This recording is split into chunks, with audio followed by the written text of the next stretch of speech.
기후위기가 점점 심각해지고 있는 요즘 지구의 생태계를 지키기 위한 다양한 실천들이 이루어지고 있는데요.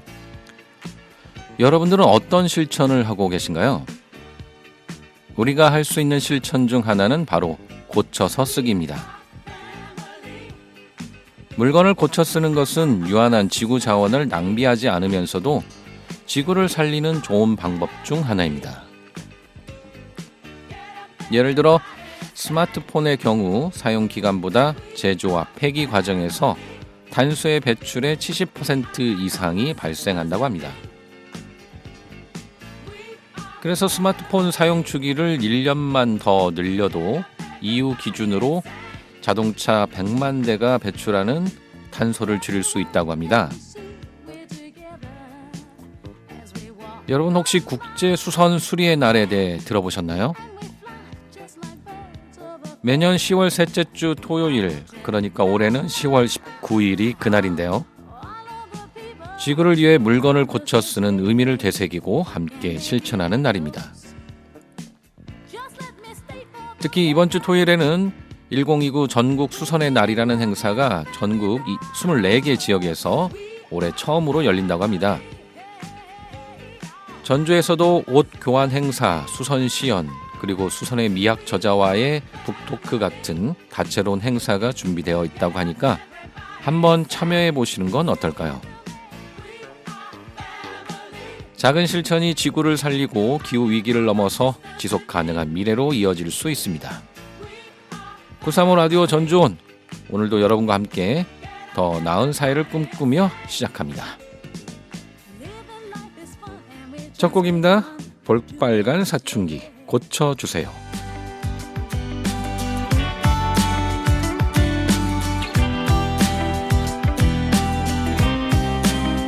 기운이 하나도 없어. 밥도 잘 넘어가질 않나. 세상에서 제일 슬픈 얼굴로 거리를 걷고 머릿속에 먹구름이 좀처럼 해가 뜨질 않나. 눈밑이 점점 어두워져요. 어떻게 나를 고쳐주세요. Make me love, make me love. 환하게 웃어줄래요. 너의 미소에 나의 하루가 밝아질 거예요. Let me love, let me love. 날 좋아해줘요. 온 세상이 아주 소중해질 거라고요.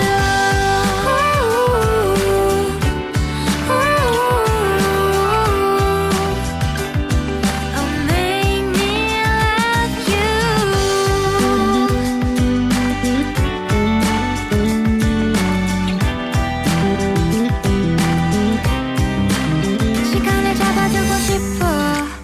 혼자서 하루가 아쉬워. 지루해진 오후를 견디다 잠들기 싫어. 내 맘이 말라가고 있어. 좀처럼 비가 오질 않나. 눈빛이 점점 흐릿해져요. 어떻게 나를 고쳐주세요. Make me love, make me love. 환하게 웃어줄래요. 너의 미소에 나의 하루가 밝아질 거예요. Let me love, let me love. 날 좋아해줘요. 온 세상이 아주 소중해질 거라고요. F-I-X 네 구름 한 점 없는 나를 Destiny 숨을 하나 둘셋 잡아주던가 그냥 보내주던가 애매한 상태 네 속 아리하는 상대 is me. 단발머리 고집쟁이 나는 더운 여름에도 길게 해.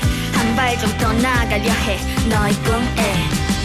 Make me love, make me love. 놀라지 말아줄래요. 너의 꿈속에 몰래 들어가 기다릴 거예요. Let me love, let me love. 날 좋아해줘요. 내 모든 게 아주 새로워질 거라고요. Make me love, oh make me love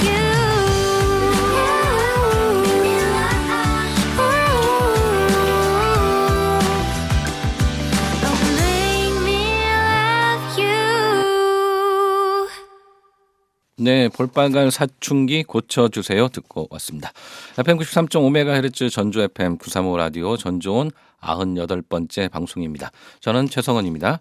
매년 10월 셋째 주 토요일, 그러니까 올해는 10월 19일이죠. 국제 수선 수리의 날입니다. 이날은 2017년에 오픈 리페어 얼라이언스라는 단체가 제안해서 시작된 것인데요. 물건을 버리고 새로 사는 것보다 고쳐 쓰는 것의 가치를 기념하는 날입니다.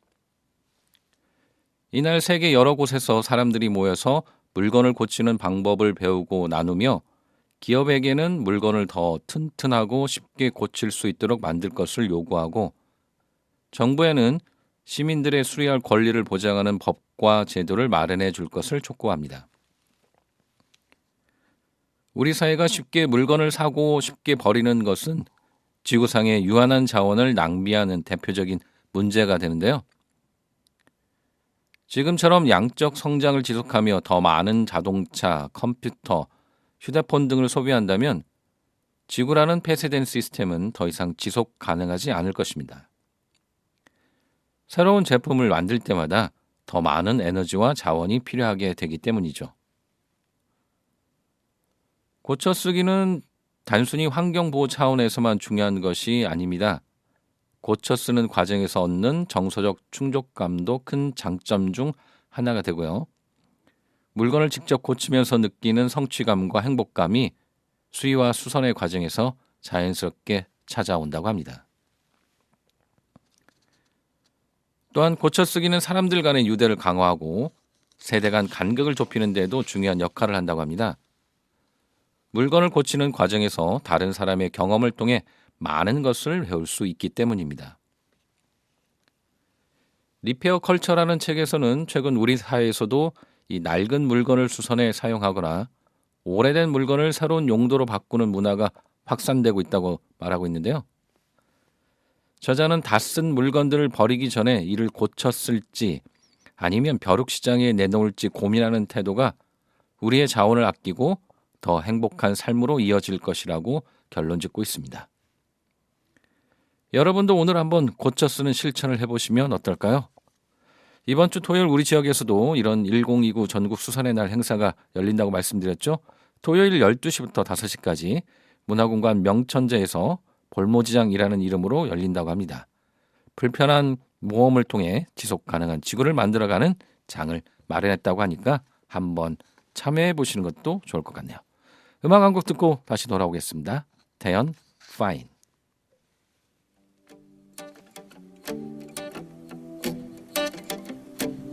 찢어진 종이 조각에 담아낸 나의 진심에 선명해져 Something about you Yeah, 나를 많이 닮은 듯 다른 넌 혹시 나와 같을까 지금 괜한 기대를 해 하루 한 달 1년쯤 되면 서로 다른 일상을 살아가 나는 아니야 쉽지 않을 것 같아요 여전하게도 넌 내 하루하루를 채우고 아직은 아니야 바보처럼 되뇌는 나 입가에 맴도는 말을 삼킬 수 없어 It's not fine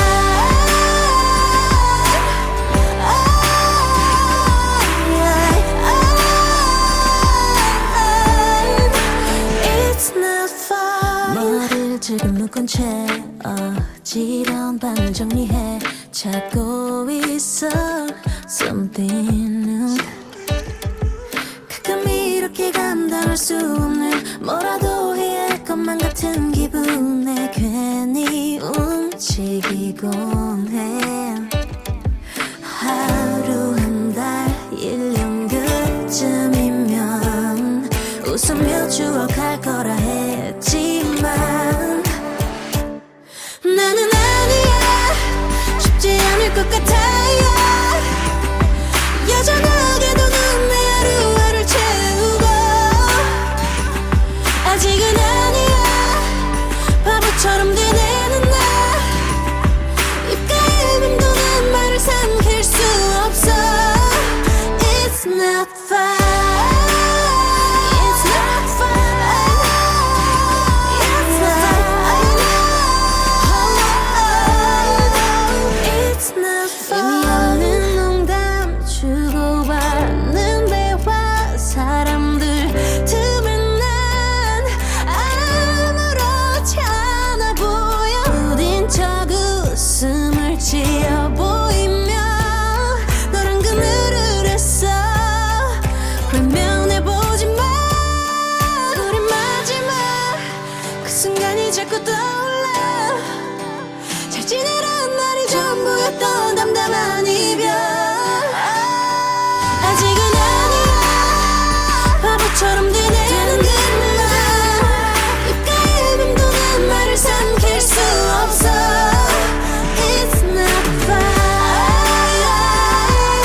네, 태연 파인 듣고 왔습니다.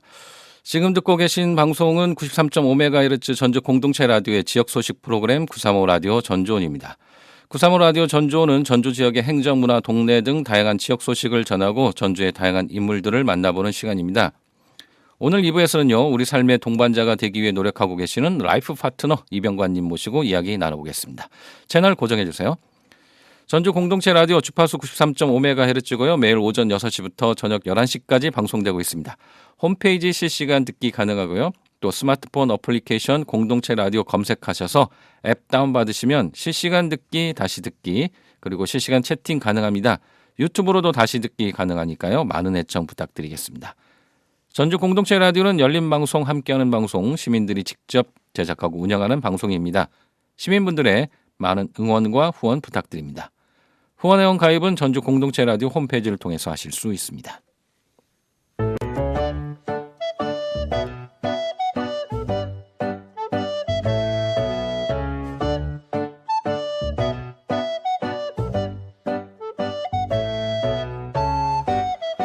이번 시간은 전주의 다양한 소식을 전해드리는 시간입니다. 삼천생활문화센터에서는 2024 세네 터무니 잔치 행사를 운영합니다. 세네 터무니 잔치 행사는 오는 2024년 10월 19일 토요일 오후 1시부터 4시까지 삼천동 거마공원에서 진행되며 다양한 프로그램이 준비되어 있습니다. 삼천생활문화센터 동호회 공연과 지역 아동 청소년들의 무대가 펼쳐지고 백일장과 그래피티 체험 등의 활동도 함께 마련될 예정입니다.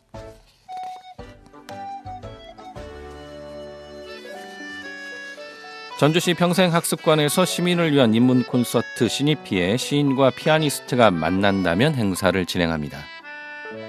이번 콘서트는 김정배 글마음 조각가의 인문 강연, 강윤미 시인의 신앙송, 옹은하 재즈 트리오의 연주로 진행됩니다. 콘서트는 10월 21일 월요일 오후 7시 전주시 평생학습관 201 학습실에서 열리며 전주시민 누구나 참여하실 수 있습니다. 자세한 내용은 전주시 평생학습관 281-5367번으로 문의하시면 됩니다. 제4회 전주 온가족 시민장터가 10월 25일 금요일에서 26일 토요일까지 전주 종합경기장에서 진행됩니다. 판매 장터, 체험 장터, 업사이클링 놀이터, 놀이 장터가 열리며 25일 토요일은 오후 1시에서 오후 6시까지, 26일 일요일은 오후 10시에서 오후 6시까지 진행됩니다. 자세한 문의는 전주시 민생사회적 경제과 281-2826으로 전화하시면 됩니다. 전주시가 시민 여러분과 함께하는 제5회 한바탕 전주 시민 대토론회를 개최합니다. 이번 토론회는 2024년 11월 12일 화요일 오후 2시 전북 여성가족재단 별관 2층 대강당에서 열리며 주제는 전주의 꽃, 나무, 새, 내가 생각하는 전주 자연 상징물입니다. 전주 시민이라면 누구나 참여하실 수 있으며 모집 기간은 10월 21일부터 11월 7일까지입니다. 선착순으로 100명을 모집하니 관심 있는 시민분들의 많은 신청 바랍니다. 자세한 사항은 전주시 홈페이지에서 확인하실 수 있습니다.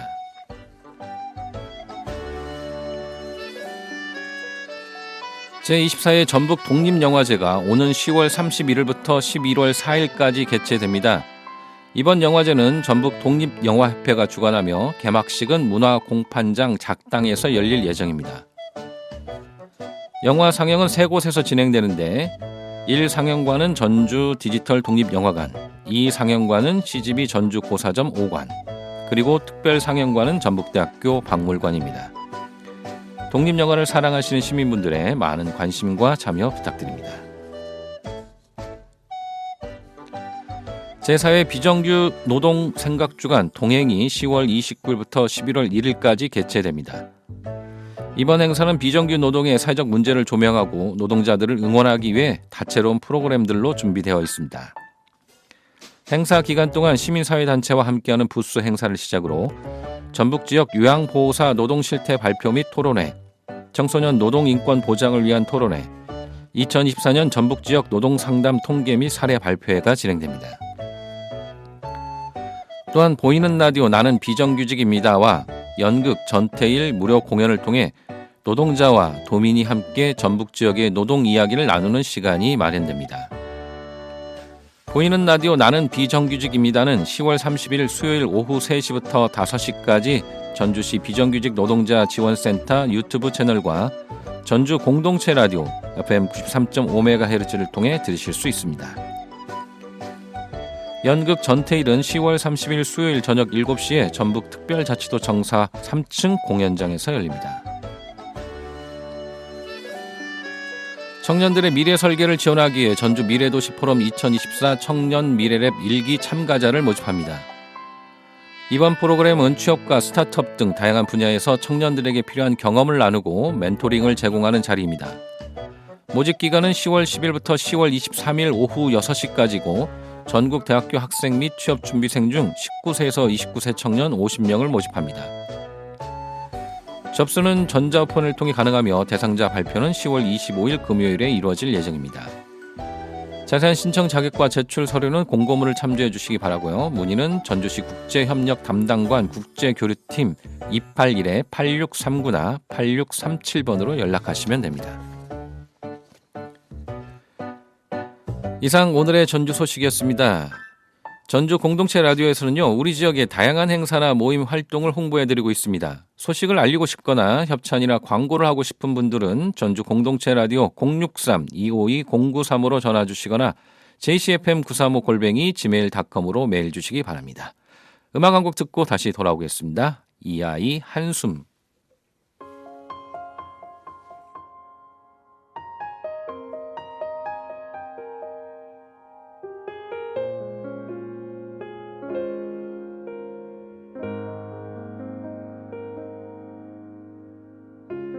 숨을 크게 쉬어봐요. 당신의 가슴 양쪽이 저리게 조금은 아파올 때까지 숨을 더 뱉어봐요.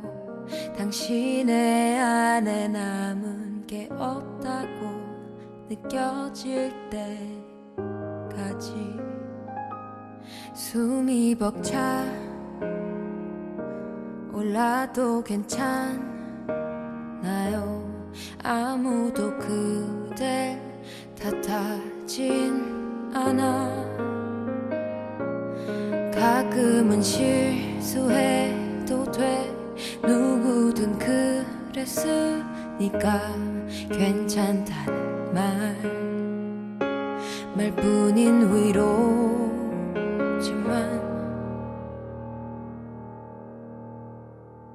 누군가의 한숨 그 무거운 숨을 내가 어떻게 헤아릴 수가 있을까요? 당신의 한숨 그 깊이일 순 없겠지만 괜찮아요. 내가 안아줄게요.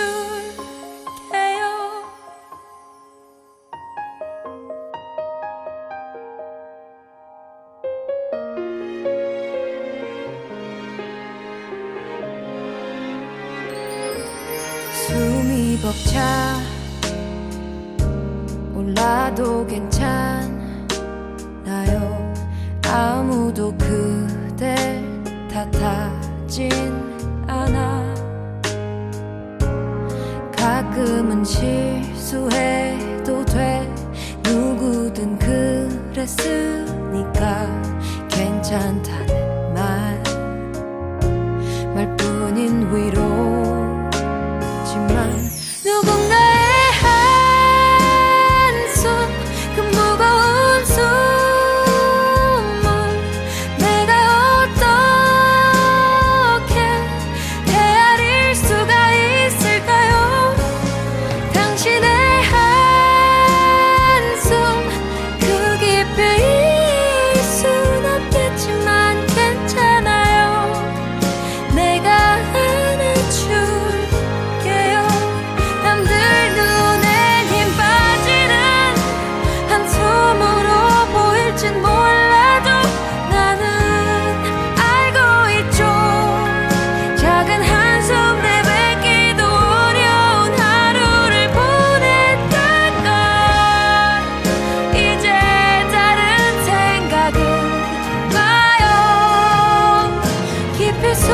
마셔봐요 그대로 내뱉어요 누군가의 한숨 그 무거운 숨을 내가 어떻게 헤아릴 수가 있을까요 당신의 한숨 그 깊이를 이해할 순 없겠지만 괜찮아요 내가 알아줄게요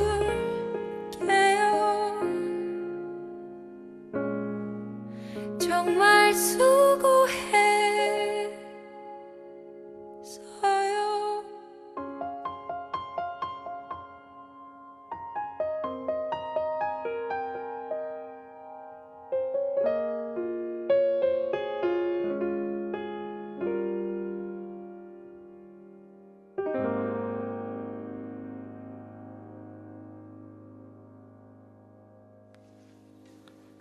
네, 935 라디오 전주온 2부 만남의 시간입니다. 방금 들으신 곡은 이하의 한숨이었고요. 2부 만남의 시간은 각자의 위치에서 멋지고 또 의미 있고 열정적인 삶을 살아가고 있는 분들을 만나보는 시간입니다. 오늘은 우리 삶의 동반자가 되기 위해 노력하고 계시는 분 모셨습니다. 안녕하세요. 안녕하세요. 네, 본인 소개 좀 부탁드리겠습니다. 예, 저는 그 22년째 보험 및 재무 컨설팅하고 있는 라이프 파트너라는 이름으로 불리고 있는 이병관이라고 합니다. 네, 이병관님. 라이프 파트너라고 얘기를 하셨어요. 저도 그렇게 소개를 했는데 이 라이프 파트너라는 직업은 어떤 일을 하는 직업인가요? 실제로는 외국계 그 보험 회사에서 처음으로 있었던 직함은 또 틀렸는데 라이프 파트너는 쉽게 얘기하면 그 인생을 같이 동반자로서 옆에서 에이전트 개념으로 고객들한테 같이 호흡하면서 플랜도 하고 플랜에 대한 또 어떤 수정도 하면서 어떤 일이 있었을 때 또 그 대처해드리는 일까지 같이 겸비하는 어떤 평생 동반자라는 개념으로서 이 라이프 파트너스 일을 하고 있습니다. 네네. 우리가 삶을 살면서 뭐 여러 가지 뭐 아프기도 하고 다치기도 하고 또 여러 가지 일을 겪는데 거기에 대해서 또 같이 고민해 주시고 또 설계도 해 주시고 뭐 이렇게 그래서 라이프 파트너 인생의 동반자 이렇게 얘기를 하시는 거죠? 네네. 네네. 그렇군요. 아까 22년째라고 말씀을 하셨어요. 네.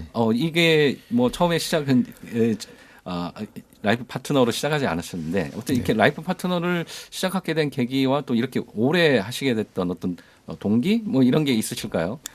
네, 사실은 저도 장교 출신이면서 제대를 하면서 그 어떤 취업은 말 그대로 엔지니어로서의 그 어떤 제가 꿈꾸던 회사는 자동차 회사였기 때문에 자동차 회사 관리직에 입사를 했었는데요. 네네. 다 알다시피 저는 지금 50대 중반이지만 IMF라는 걸 겪어봤던 세대들은 그때를 알면서 제일 느꼈던 게 평생 직장이 아니구나. 그리고 구조 조정이라든지 뭐 명예퇴직 지금도 그런 일이 있지만 그거를 강제적으로 또는 제도나 어떤 지금으로 얘기하면 노동조합 이런 것들 없으면서 그 순수하게 근로자로서도 받아들였던 그런 현실에서 선배들의 모습을 보면서 그게 바로 10년 뒤에 내 뭐 20년 뒤의 모습이었을 건데 그렇게 썩 밝아 보이지 않았거든요. 그러면서 사실은 영업이라는 부분을 저도 그때는 이제 자재 뭐 구매 쪽에 있었기 때문에 다른 회사에서 이제 자동차 회사면 외국계 회사에서들도 오는데 그때 기술 영업이라는 것을 알고 있었거든요. 네. 그들도 다 결국은 뭐 석박사 출신이면서도 그냥 단순히 영업이 아닌 그런 실력적인 부분을 가지고 결국은 제가 뭐 셀러가 되고 그분들이 이제 어떤 영업을 하는 입장이지만 다 서로 존중받고 그런 부분들이 이제 멋져 보였었고 그런 분야를 갖게 된 계기가 됐죠. 네네네. 이 일을 오래 하셨는데 이게 또 쉽지는 않잖아요. 또 아까 말씀하신 것 어떻게 보면 큰 바운더리로 보면 일종의 영업이기도 하고 다른 네. 사람들한테 이렇게 설득도 하시는 건데 어려운 점도 있으실 것 같기도 하고 또 보람된 일도 또 있으셨을 것 같은데 일단은 이 일을 하시면서 가장 보람을 느꼈던 순간은 있으시면 언제였는지 좀 궁금하거든요. 사실은 그 보람을 느끼지만 제가 그 큰 보람을 느꼈을 때는 사실은 당사자분들한테는 더 큰 이 리스크가 있었던 거와 그 비례하거든요. 네네네. 그래서 그런 보람을 어떤 그 밝은 보람도 있지만 사실은 뭐 어떤 색깔로 비유하자면 이렇게 글루미한 보람이 있는 거죠. 그렇지만 그거에 의해서 이제 다른 분들이 그 저도 그런 일을 겪고 큰 사고를 겪어봤었지만 뭔가 있기 때문에 뭔가를 이런 어떤 보험이나 이런 안전장치가 있기 때문에 그 나머지 사람들 또는 그 당사자들도 제기할 수 있는 힘이 되는 것 같아요. 이게 만약에 없었다면 다 놔버릴 수 있는 거거든요. 네네. 제가 이제 그 보람이라는 부분하고 이제 얘기 드리는데 작은 실수가 인생에서 큰 실패가 되지 않도록 하는 일이 또 저희 일인 것 같아요. 네네. 사소한 건데 우리가 예를 들면 자기도 모르게 요즘에 뉴스에 기사에 나오지만 음주운전을 하는데 그 사람들이 의식이 있어서 그런 게 아닐 수도 있거든요. 근데 그 사람들은 그런데 사소한 거지만 또 평생을 이제 어떤 낙인이 돼서 이렇게 실패할 수도 있는 길도 있는 것처럼 우리는 이제 그런 역할들을 해주는 일이어서 보람은 지금 제가 볼 때는 수치사고를 볼 때는 40억이 넘는 보험금을 지급했더라고요. 40억이면 상당히 큰 액수인데 앞으로도 더 사실은 이제 제 고객들도 나이가 드시고 지금도 거의 일주일이면 하루에도 뭐 몇 건씩을 이제 청구하고 있다 보니까 오래 하다 보면 고객들이 많아지다 보니까 그런 것들을 지금 당장 그 번거롭고 힘들지만 해드리는 일이 제일 큰 보람인 것 같습니다. 네네. 이게 어떻게 보면 나한테는 어려운 일인데 이 어려운 일을 당했을 때 힘이 돼주시는 거잖아요. 네. 네. 그렇기 때문에 힘이 되어줘서 좋긴 한데 그런 상황이 그 사람한테는 어떻게 보면 어려운 일을 당했을 때였기 때문에 조금 이 양가의 그 감정이 좀 드시는 것 같기도 합니다. 뭐 그런 보람도 있긴 하지만 이게 좀 어려운 뭐 오랫동안 하시면서 지금은 이제 많이 노하우가 쌓이시고 이게 잘 하실 것 같은데 하시면서 좀 어려운 점도 있으셨을 것 같은데요. 어떤 것들이 좀 어려우셨던가요? 모든 게 결국은 내가 아는 걸 어떤 사람한테 그 동화를 시켜서 그거를 실제적으로 좋은 얘기를 잘 듣는 어떤 교육적인 것보다는 실질적으로 뭔가를 갖게 하는 행위를 마무리를 해야 되는 일이기 때문에 그 사람의 어떤 상황과 여력에 맞게 제안을 했는데 이제 대부분이 다 그런 거겠지만 이제 그 거절에 대한 부분들이 있지만 그런 부분들은 요즘은 그렇게 어렵지 않지만 초창기 같은 데는 이 진위를 뭐 왜곡된다거나 아니면 도매금으로 이렇게 되거나 사실 우리나라 아직도 그렇고 많은 부분들이 우리 설계사라는 그런 영역들이 그 미탐색적인 영역이라고 해요. 실제로 학문적으로도 그렇게 썩 이렇게 누군가한테 그렇죠. 좋은 영역이 아니다. 그렇지만 이제 당사자한테는 그런 부분들이 중요한 일이기 때문에 그런 사명감을 가지고 했던 거고 오히려 요즘이 좀 더 어려운 것 같아요. 왜냐하면 세대가 바뀌어가면서 이게 너무 디지털 스마트화되면서 요즘은 쿼트족이라고 하잖아요. 젊은 사람들을. 그러니까 보통 성인들이 보다 4분의 1 정도 너무 빠른 판단을 하고 인터넷이라든지 스마트폰 이런 거에 하다 보니까 이 너무 빨리 판단하고 그냥 그게 그 어떤 사회적인 트렌드화 돼서 난 필요 없어 또는 내가 그리고 이제 요즘은 핵가족이라는 말도 아니고 요즘은 거의 이제 개별적인 1인 가구로 하다 보니 그 어떤 보장에 대한 부분들이 생존에 대한 부분 그냥 뭐 이런 걸로 가고 있기 때문에 보험이라는 것은 너무 좀 장기적인 거고 좀 내가 볼 때는 비용이라는 인식이 강해지다 보면 또 그런 부분들이 어렵습니다. 네, 그렇죠. 이게 보험이라는 부분이 어떻게 보면 오히려 안 일어나면 되는 건데 안 일어나면 될 수 있는 거라고 생각을 하기 때문에 그 본인한테 필요 없다 이렇게 생각하기도 할 수도 있을 것 같은데 실은 우리가 삶을 살면서 이렇게 경험하고 인생을 살아가다 보니까 이런 일들은 꼭 한 번씩은 일어나구나라는 생각들을 좀 갖게 되는 거잖아요. 그리고 좀 젊은이들을 좀 정말 뭐 정보를 많이 알고 있어가지고 그런 부분이 좀 어려우실 거 있을 것 같긴 합니다. 근데 뭐 이런 뭐 사람들이 그래도 이런 것들을 좀 필요로 하고 이런 데서 또 이렇게 먼저 또 상담을 또 요청하기도 하시잖아요. 이 사람들이 그 본인을 통해서 이런 일을 통해서 가장 기대하는 것은 어떤 것들이 있을까요? 실제로 사람들한테 뭐 어떤 우리가 소개를 해준다든지 받는다든지 해야 되는 일이잖아요. 우리가 예전처럼 무슨 개척을 한다는 용어처럼 불특정한 사람들한테 가기에는 요즘은 현대인들이 너무 바쁘고 그런 네네. 거에 개인정보 이용 보호법이라든지 이런 것 때문에 어렵죠. 그러니까 소개를 할 때 제일 이 사람 괜찮은 사람이야라고 할 때 세 가지 요소가 있다고 합니다. 어떤 거요?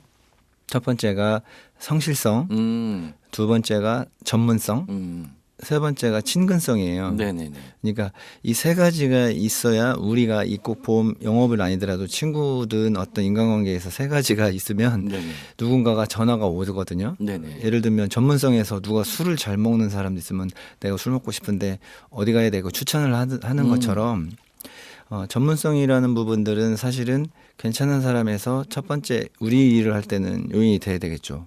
어디에다 정보들은 있지만 그거를 나한테 맞게끔 추천해주고 그걸 관리해줄 사람이 필요한 거니까. 네네. 대신 성실성을 나타내는 것은 제가 지금 아까 22년 됐다고 했듯이 어디를 요즘 뭐 정치인들도 있지만 사실은 이 업계라는 부분들이 되게 다변하다 보니까 네. 많이 움직이겠죠. 그래서 그렇죠.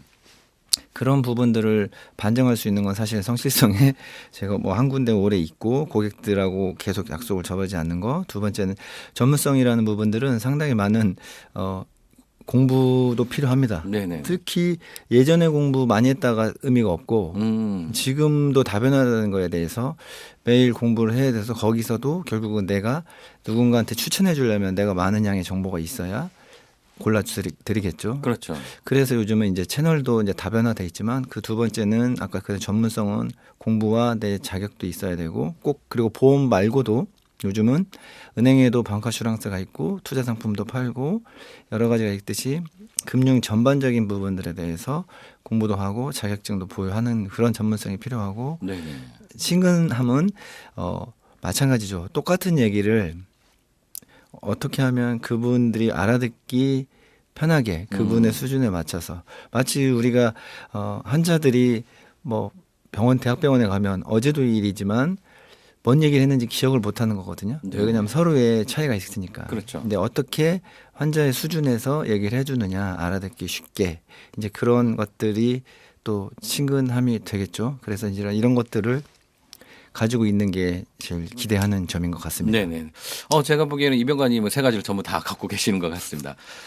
이게 너무 이렇게 어떻게 보면 우리 사회가 변하기도 하고 정책도 변하다 보니까 공부하실 게 진짜 많으실 것 같아요. 네. 네. 이게 본인과 관련돼서 이렇게 얘기를 하셨잖아요. 굉장히 22년 동안 하시면서 많은 부분에 어떤 변화가 있었을 것 같아요. 우리 사회가 변화하듯이 네. 이런 분야에도 또 변화가 있었을 것 같고요. 중요한 변화 뭐 여러 가지가 있을 것 같은데 좀 중요한 변화 몇 가지만 좀 얘기를 해 주실 수 있으실까요? 실제로 우리 조금은 장황한 얘기인데 우리나라는 보험이란 게 전후 시대 이후에 네. 외교 이후에 일본으로부터 그냥 들어온 보험이었거든요. 그냥 그 말 그대로 교육보험, 우리나라의 전신인 대한교육보험 아시죠? 네, 제가 네, 이제 네. 뭐 회사를 특정했는데 근데 지금은 이제 교보로 바뀌어 있지만 네. 그렇게 우리는 굶더라도 애들 교육은 시켜야 된다는 그 일념하에 교육보험이라는 걸 시작해서 결국은 90년대 이후부터 뭔가 이제 뭐 실제로 보험의 체계가 잡혔고 왜 이렇게 드리냐면 변천이라는 것들을 알아야 지금이 좋은 거를 뭐가 좋고 나쁜 걸 알거든요. 네네. 저는 항상 강조하는 게 역사를 공부하는 이유는 과거로부터 자유로워지기 위함이다라는 얘기는 그것이 돼야 미래를 또 예측하는 거거든요. 이 보험에서 되게 중요한 부분인 것 같아요. 제가 한 말은 아니고 그 유명한 유발 하라리 교수가 한 얘기인데 네네. 저도 그래서 역사의식에 대해서 중요한데 보험이 90년대 초반부터 제대로 왔고 그때 이제 외국계 보험회사가 우리나라에 상륙합니다. 그러니까 외국계 보험회사가 들어오면서부터 우리나라가 이제 어떤 보험이 조금 이제 근대사와 현대사로 바뀌는 거죠. 네네. 근데 그 이후에는 죄송합니다. 세대가 바뀌어가지고 지금 현재 보험은 최근에 한 코로나 이후에 한 네네. 5년 정도 사이에 되게 많은 변화가 있었습니다. 그렇겠네요. 예. 비대면 채널이라는 게 생겼고 네네. 갈수록 이제 AI 기반도 있으면서 뭐 플랫폼 그래서 아까 많은 것들을 공부해야 된다고만 했지만 요즘은 새로운 설계사들도 툴만 하나 주면 사람한테 그 주민번호 인증만 하면 보험을 분석한다라는 표현으로 얘기하는 그런 시대가 됐거든요. 저는 그 부분에 있어서는 되게 긍정적인 측면도 있지만 아까 모든 게 양날의 검처럼 네네. 조금 그 스마트한 부분이 네, 괜찮습니다. 네, 물 한 잔 드시고 하셔도 될 네네. 것 같습니다. 네네. 그래서 지금 현재는 비대면이라는 부분을 가지고 특히 요즘 세대들은 그 저희들 세대에 전화를 했다면 요즘은 문자로 해야지 전화하면 신뢰가 되는 것처럼 이런 어떤 환경이 바뀌었고 또 한 가지는 보험 회사의 상품 그 채널들이 많이 바뀌었습니다. 고객들은 인지를 잘 못하고 계시지만 재판 분리라고 제조와 판매. 저도 이제 제조업에서 오래 일하면서 그쪽에 전문 그런 어떤 지식들을 쌓아놓고 있었지만 갈수록 이제 어떤 시스템이 제조와 판매. 그래서 사실은 파트너스란 말 중에서도 네네. 뭐 나중에 이제 들어보시면 뉴스에 뭐 MBK 뭐 파트너스, 네네. 뭐 PB 파트너스 이런 말들이 많이 나옵니다. 네네. 그게 이제 제너럴 일렉트릭에서 만들었던 홀딩스라는 최초의 우리나라에 재벌이 있었다면 네네. 지금 자본주의에서 미국은 신자본주의에서는 홀딩스라는 그룹이 있었거든요. 근데 네네. 그룹이 되면서 어떤 회사들을 계속 이렇게 우리의 재벌이 문어발식이었다면 거기는 이렇게 회사들을 분리하고 통합하고 M&A를 하면서 이런 구조적인 부분들이 많이 바뀌었습니다. 네. 코로나를 기점으로 해서 사실은 외국계 회사들도 철수한 데도 많고 금융시장이 변동이 돼 있습니다. 네네. 왜냐하면 그 안에는 또 이제 복잡한 얘기지만 뭐 회계 기준이 바뀌어가지고 금융회사를 왜냐하면 리먼 브라더스 사태가 있으면서 또 금융회사 부실이 되면 또 공적 자금이 들어갔다고 하니까 기준들을 만들기 시작하면서 옛날에 뭐 상조회사들이 많이 있었지만 그 자본이라든지 잠식되면서 실제로 고객들이 피해 보고 그거에 대한 대응이 없으니까 요즘도 좀 전세 사기 때문에 결국은 사적인 영역에서 시장의 자유로 바뀌다 보면 결국 문제가 되면 국가가 또 개입하게 되고 세금이 들어가야 되니까 네네. 어떤 통제하는 기준들을 맞추면서 회사들도 이제 서로의 주판화를 튕기면서 뭐 통합이든 분리든 매각이든 이런 형태로서 지금 막 움직이고 있거든요. 근데 네네. 고객들은 이제 일반 시민들은 그걸 잘 모르고 있죠. 그래서 아까 처음에 모두에 나왔던 라이프 파트너스도 이름들이 막 바뀝니다. 네네네. 그리고 GA라는 제너럴 에이전시라는 어떤 쉽게 얘기하면 대리점 이런 채널도 많이 이렇게 이원화하지만 또 이원화에 대한 포션들은 또 그쪽으로 많이 가죠. 네네. 사회적인 이슈는 다 항상 노동, 뭐 인권 이런 것들도 있잖아요. 그러다 네네. 보니까 조금이라도 가볍게 하려는 또 움직임이 되는 거죠. 네. 전속이라든지 어떤 요즘은 설계사들도 고용보험이라든지 이런 이제 산재보험이라든지 이런 4대 보험을 의무화해 가면서 그렇게 되니까 또 보험회사는 또 그게 무거워지니까 또 분리하는 개념이 또 있고 우리가 이제 제조업에서도 용역회사를 뭐 인력을 따로 해서 관리하는 회사를 쓰듯이 네네. 그런 추세로 가고 있기 때문에 또 그런 부분들이 있다 보니까 또 움직임이 많아지고 네네. 그러다 보면 고객들과 기존의 설계사들의 끈은 떨어지게 되는 거죠. 근데 고하계약도 많이 생기고 네네. 그러다 보면서 또 정보는 많아지면서 사실은 많은 부분들을 이 어려운 용어지만 승환계획이라고 해서 갈아엎는다는 표현이 있죠. 네네네. 기존 보험을 갈아서 새로운 걸로 바꿔 타자. 이런 게 너무 활성이다 보니까 국가적으로도 사실은 이게 환경 문제 말고도 네네. 그 몇십조 원이 사라지는 겁니다. 개별적으로는 난 좋은 것을 선택했다고 하지만 그러니까 우리가 결국은 어떤 새로운 것들을 창출해서 어떤 회사의 금융회사의 어떤 이익이 될 수 있지만 그 만약에 25조 원 정도의 돈이 작년에 그 뭔가 해지함으로써 없어진 돈을 이렇게 산정했다고 보시면 그 돈은 또 사라지는 겁니다. 고객들의 n분의 1의 주머니에서. 네네. 그래서 지금 결론부터 얘기하면 마지막에도 얘기해 드릴 건데 지금 같은 세상은 정보가 너무 많아서 네. 물론 다 새 것이 좋아 보입니다. 사람들은. 네. 그렇지만 어떤 것들은 지키고 어떤 것들을 바꿔야 되는 지금 판단할 시기인데 네네. 그거를 아까 얘기했던 그냥 툴로 한번 돌려보고 우리가 건강검진하면 간 수치가 안 좋아요. 뭐 하면 이거 있어서 이 약 드세요. 저 약 드세요. 이거 하는 거하고 똑같이 그렇게 단순하게 하기에는 우리의 그런 그 비용적인 손해적인 그런 효율성에서 잘 이제 지켜보고 상의해야 될 지금 현재 시점인 것 같습니다. 네네. 많은 얘기를 뭐 해주셨어요. 제가 이제 이해하기에는 환경이 변하면서 이제 보험과 관련된 이런 접촉이나 고객과의 접촉 이런 환경들도 좀 변하고 또 가장 큰 건 그 이 관련된 산업의 구조, 네, 업계의 구조도 굉장히 많이 변화가 된 거 측면들이 좀 이해가 된 것 같습니다.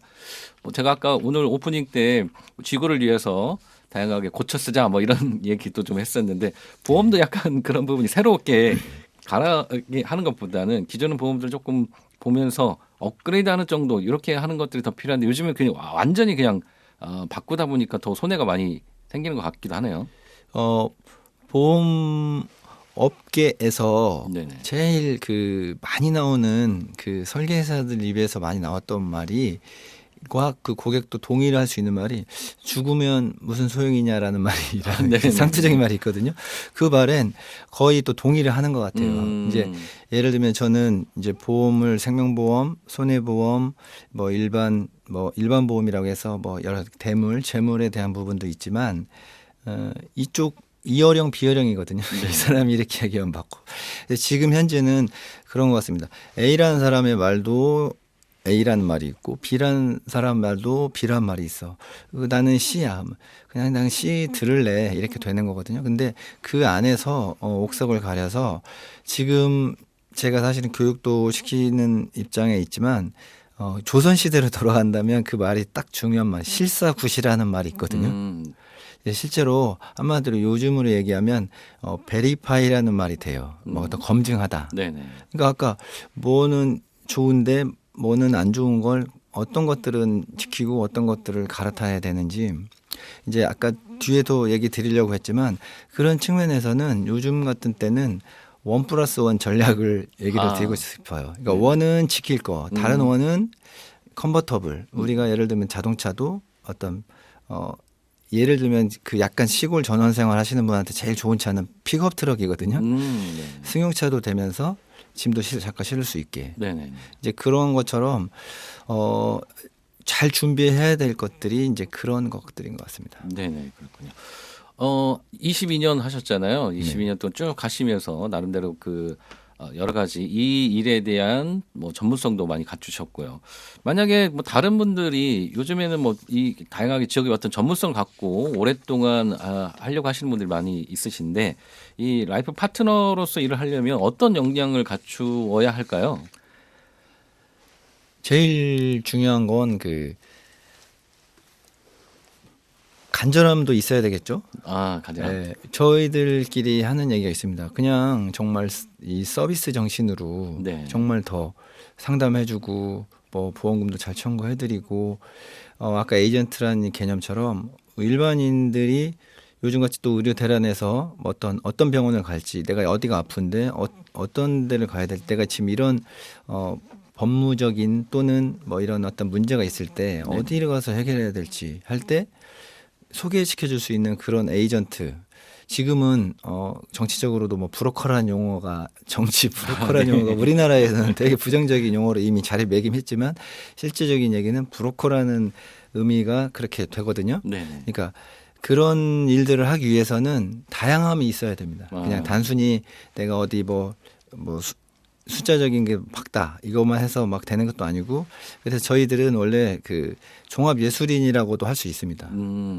뭐 어떤 고객을 만나서도 그 사람들과 아까 그 뭔가 대화가 될 수 있어야 되는 것들이겠죠. 그래서 많은 공부라고 하는 용어보다는 여러 가지 거에 대해서 지적인 호기심도 있어야 되고 그 중에 제일 중요한 건 사람 몸인 것 같습니다. 아, 내가 어떤 결국은 보험이라는 것들은 인간의 중심으로 놓고 미래의 어떤 예기치 않은 리스크를 하기 때문에 내 몸에 제일 걱정인 게 대부분의 사람들은 내 몸이 아프면 다치면 이거잖아요. 내 몸이 그렇죠. 어떻게 다치고 어떻게 이루어졌는지가 알아야 그 결국은 보험 상품이나 약관은 결국은 상법적인 부분이 하나 있고 두 번째는 사람 몸을 다 이렇게 해서 여기가 어떻게 되면 얼마를 주고 이렇게 돼 있기 때문에 이제 그 두 가지가 있어야 될 것 같습니다. 네네 그렇군요.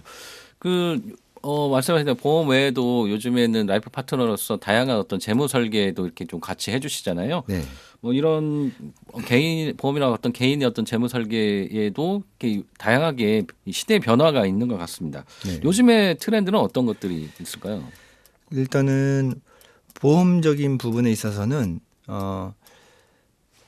제가 이제 출구 전략이라는 말을 쓰거든요. 이게 누구나 출구 전략은 보험은 가입할 때 필요에 의해서 들었지만 결국은 앞으로 얼마를 내야 되고 얼마 정도를 남았는지 이런 것들을 확인해 본다면 이제 저희 같은 경우는 50대 중반이라고 볼 수 있죠. 이제 전후 세대들이 대부분 문제는 뭐냐면 이제 은퇴를 다 정해진 사람도 있겠지만 정해지지 않은 상태에서 좀 예기치 않은 됐을 때 은퇴라는 말은 사실은 퇴직과 은퇴는 좀 별개로 쓰거든요. 제 1잡 메인잡이 끝났을 때 서브잡도 할 수 있어서 최종적으로 이제 은퇴가 있는데 재무적인 부분에서 되게 문제가 많습니다. 보장적인 측면에서도 부족한데 그나마 납입 기간이 뭐 몇 년을 못 채워야 되는데 이것들이 뭐 답이 없는 거죠. 그렇기 전에 미리 앞으로를 예측해 보는 것들이 중요하고 네네. 그런데 이제 정보는 너무 많다 보니까 뭔가는 좋은 것들 가지고 있죠. 근데 제일 좋은 건 내가 낼 수 있는 여력이 돼야 되는 거잖아요. 그렇죠. 아무리 좋은 보험도 내가 그게 의미가 없어질 수가 있기 때문에 네네. 지금 트렌드는 너무 많은 정보에 대해서 오히려 가만히 내 것도 기존에 있던 내 주머니 속에 뭐가 있는지를 그걸 잘 파악하고 네네. 내 주머니 속에 뭐가 있는지 모른다면 옛날 거는 무조건 안 좋다고 해서 없어질 수도 있는 부분이거든요. 네. 그래서 그런 부분들을 하려면 단순히 툴이나 어떤 AI가 할 수 있는 일이 아니거든요. 네네. 그런 게 있고 두 번째는 사람도 저도 지금 보험 자체도 다 하고 있지만 투자 상품도 하고 있고 퇴직연금도 하고 있고 막 그렇습니다. 결국은 어찌 보면 자기가 어떤 편안하게 상담을 해서 뭔가를 계약하고 이런 것들에 부담이 없이 상담해 줄 사람들이 현재 우리한테 더 필요한 것 같아요. 네네. 네이버로 검색해서 공부하다 보면 한계가 있거든요. 그렇죠. 지식이 정보가 되고 그것이 결국은 내가 뭔가를 얻을 수 있는 것까지 가려면은 뭐 그 다음에는 이제 채널에 맞게 있거나 전문가를 가야 되는데 그런데 사실은 편안한 사람인데 잘 안 찾아요. 사람들은. 왜냐면 그냥 똑같으려니 하기도 하고 근데 아는 사람만 하고 그러다 보니까 저희들도 한계가 있어요. 네. 개인으로 하는 거기 때문에 네. 직원들 둬서 막 하기에는 이게 또 안 되잖아요. 그렇죠. 네, 알겠습니다. 요즘에 그 사람들이 굉장히 많은 부분에 고민들 많이 하고 있을 것 같아요. 요즘에는 사람들은 어떤 부분에서 많이 고민들을 많이 하고 있나요?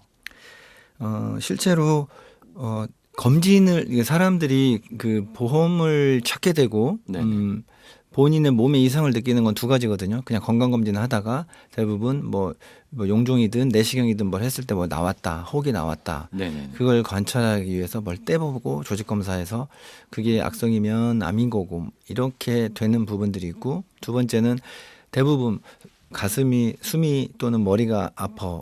이렇게 하다 보면 뭐 MRI를 찍는다든지 심장을 뭔가 조영술을 한다든지 해서 하게 되는 것들이거든요. 네네. 이제 그런 두 가지 부분이 있을 때 그리고 나서 보험을 보면 늦겠죠.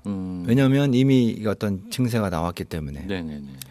그리고 어떤 사람들은 뭐 만기가 됐다든지 그러기 전에 그러니까 검진 전에 사실은 보험을 한번 점검해 보는 게 더 중요한 부분인 것 같아요. 보험은 누구 위해서 드는 게 아니었잖아요. 네네. 그렇죠. 그리고 또 한 가지는 그렇게 해서 사소하지만 병력이 생기면 네네. 그다음에 내가 뭔가 하고 싶어도 못하는 그 치명적인 것들이 있으니까 이제 그런 부분들이 있어야 되고요. 대부분 사람들이 이제 새 것을 바라지만 이제 모순하고 똑같습니다.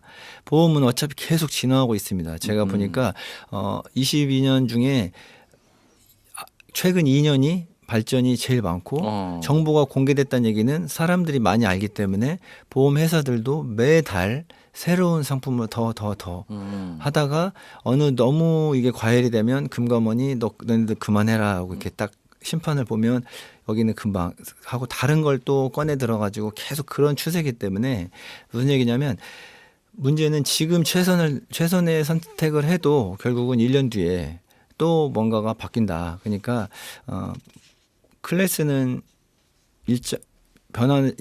영원하다라는 말이 있잖아요. 네. 그러니까 트렌드에 너무 쫓아가면 안 되고 네. 근본에 대한 부분들은 해놓고 나머지 그 변화되는 부분은 이렇게 취사 선택하는 아까 1+1 전략이 제일 중요한 것 같습니다. 네네 알겠습니다. 계속 하실 건데 이 라이프 파트너로서의 뭐 이루고 싶은 목표나 꿈이 있으시다면 어떤 게 있으실까요?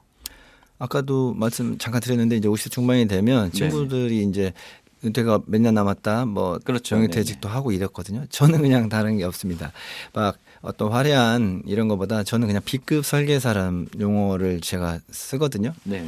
A급이 된다는 것은 뭔가 그런 뭐 보여주는 거 말고 그냥 길게 가면서 오랫동안 이 일을 하고 싶은 게 제 그냥 단순하지만 제 희망입니다. 네네 건강하게 오래 또 하시는 거가 꿈이시라고 말씀하셨는데 마지막으로 우리 청취자분들이나 이 다른 분들한테 인생을 좀 계획하고 목표를 설정하는데 좀 도움이 될 만한 조언을 좀 해주시죠.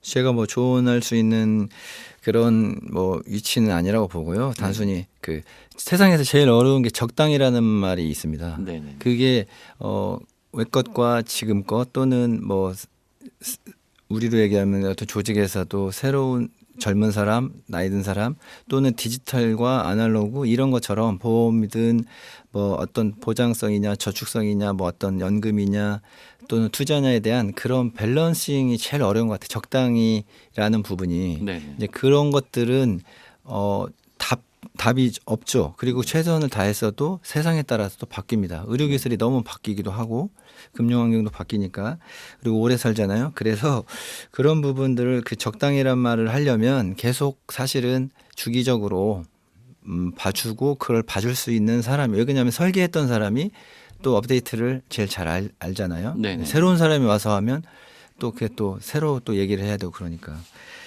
그런 부분들이 제일 중요한 것 같고요. 그리고 마지막으로 네네. 그 시민들께 꼭 얘기해드리고 싶은 건 그 통지 의무라는 게 있어요. 예를 들면 4천만이 거의 가지고 있는 실비보험에 대해서는 너무 무게가 무거워서 네. 얘기를 안 했지만 직업이 이제 은퇴하시다 보면 사무직에 있던 공무원분들도 뭐 나중에 뭐 예를 들면 부업으로든 뭔가 일을 할 수도 있고 한데 그렇게 되면 그런 부분들이 직업적인 변경이 있을 때 되게 우리가 생각하는 상식적인 거 이상으로 좀 불리함이 많거든요. 내가 처음에 보험을 들었을 때의 직업과 지금의 변화가 되면 이걸 알려줘야 한다는 거죠. 생명보험은 그게 의무가 없습니다. 아. 가입 당시에 그걸로 그냥 끝입니다. 네네. 근데 손해보험에 있던 것들은 상당히 많이 그리고 추징도 있고 환수도 있고 그리고 또 어떤 뭐 담보나 이런 것들의 강제 조정도 있거든요. 네네. 그런 것들도 제일 중요한 왜 그러냐면 그런 것들이 남들은 모르지만 당해본 사람들은 되게 이제 많은 리스크나 그 컴플레인이 많은 상황입니다. 내가 그냥 보험을 들었으니까 뭐 보험을 받겠지라고 생각했는데 그런 부분들이 또 본인의 또 실수로 못 받을 수도 있는 그런 부분들이 될 수도 있겠네요. 네. 네.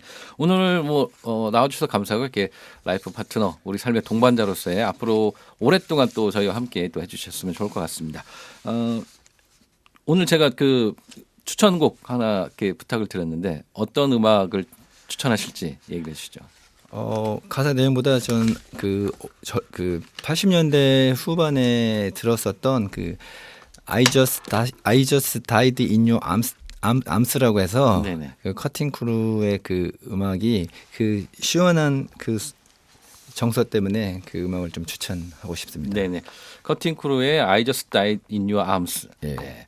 당신의 품 안에서 죽고 싶다. 네, 알겠습니다. 오늘 이 노래 들으면서 오늘 시간 마치도록 하겠습니다. 오늘 나와주셔서 감사합니다. 감사합니다. 네, 오늘도 935 라디오 전종과 함께해 주셔서 감사하고요. 주말에 비가 오고 날씨가 쌀쌀해지겠다고 합니다. 건강 유의하시고요. 여러분의 하루가 오늘보다 더 따뜻하고 작은 실천이 모여서 더 나은 내일을 만들어 가는 것을 바라며 저희 여기서 인사드리겠습니다. 오늘도 감사합니다. Must have been something you said. I just died in your arms tonight.